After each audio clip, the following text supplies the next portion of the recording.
ಈಗ Thaliru foundation centers ಎಲ್ಲೆಲ್ಲಿದೆ?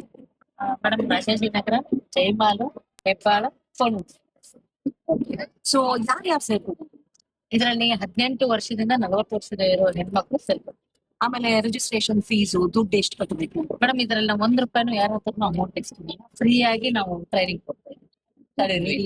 So ಇದ್ರದ್ದು contact details ಎಲ್ಲ ನೀವು ನನಗೆ ಆಮೇಲೆ ಓಕೆ ಮೇಡಮ್, ನಾನು ಸ್ಕ್ರೀನ್ ಮೇಲೆ ಹಾಕ್ತೀನಿ. ಸರಿ ನಿಮ್ಮ ಇದು ಇನ್ಸ್ಟಾಗ್ರಾಮ್ ಐಡಿನೂ ಹೇಳಿ ಅವ್ರಿಗೆ DM ಮಾಡಿ.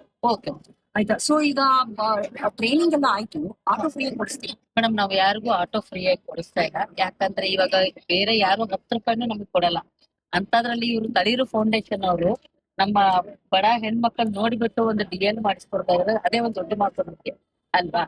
ಅದನ್ನ ನಾವು ಇವಾಗ ಏನಿದೆ ಅಂದ್ರೆ ಸಿಬಿಲ್ ಸ್ಕೋರ್ ನೋಡ್ತೀವಿ ಮೇಡಮ್. ಸಿಬಿಲ್ ಸ್ಕೋರ್ ಚೆನ್ನಾಗಿರೋರಿಗೆ ಬ್ಯಾಂಕ್ ಇಂದಾನೇ ಹಾಕಿಸ್ಕೊಡ್ತೀವಿ. ಆಮೇಲೆ ಯಾರಾದ್ರೂ ಡೋನರ್ ಸಿಗ್ತಾರೆ, 1 ಲಕ್ಷ ಕೊಡ್ತೀವಮ್ಮ, ಯಾರಾದ್ರೂ ತುಂಬಾ ಬಡವರು ಇದ್ದಾರೆ ಹೆಣ್ಮಕ್ಳು ಅಂತವ್ರಿಗೆ ನಾವು ಆಟೋ ಕೊಡ್ತೀವಿ ಅಂತ ಹೇಳ್ತಾರೆ, ಅಂತವ್ರ ಕಡೆಯಿಂದ ನಾವು ಆಟೋ ಹಾಕಿಸಿ ಕೊಡ್ತಾ ಇದ್ದೀವಿ. ಸೊ ಇವಾಗ ರಿಜಿಸ್ಟ್ರೇಷನ್ ಫೀಸ್ ಆ ತರದೆಲ್ಲ ನೀವೇನು ದುಡ್ಡು ತಗೊಳ್ಳಲ್ಲ, ಆಮೇಲೆ ಫ್ರೀ ಆಟೋ ಕೊಡ್ಸಲ್ಲ. ಫ್ರೀ ಆಟೋ ಯಾರಿಗೂ, ಬರೀ ಫ್ರೀ ಟ್ರೈನಿಂಗ್ ಮಾಡಿಸ್ಕೊಡ್ತೀವಿ. ಯಾವ ಹೆಣ್ಮಕ್ಳು ನೀವು ಸ್ವಾವಲಂಬಿ ಬದುಕಬೇಕು ಅಂತ ಇರೋ ನಮ್ಮ ಚಂದ್ರಕಲಾ ಅವರು ರೆಡಿಯಾಗಿದ್ದಾರೆ, ತಳಿರು ಫೌಂಡೇಶನ್ ನಿಮಗೆ ಸಹಾಯ ಮಾಡಕ್ಕೆ ರೆಡಿ ಇದೆ. ಎಲ್ಲರೂ